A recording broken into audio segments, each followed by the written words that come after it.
Sinibak na sa pwesto ang hepe ng PNP Special Action Force na si Police Director Getulio Napeñas, kasunod ng enkwentro sa Maguindanao.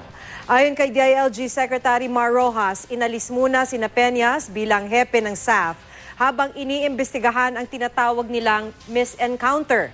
Papalitan siya ni SAF Deputy Director Chief Superintendent Noli Talino.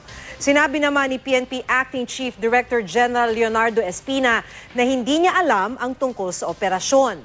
Kasama sa mga iimbestigahan ng PNP ang mga operational lapses sa enkwentro at kung sino ang nagbigay ng go signal para sa operasyon. Merong BIFF na matake doon sa ating mga tropa at meron ding misencounter with the MILF dahil nga umiwas yung isang unit doon sa kanilang rota or umiwas sila at pumasok sila sa isang area na merong MI kaya nagkaroon ng misencounter.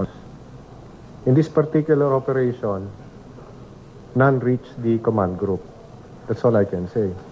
Command group meaning me and General Garbo.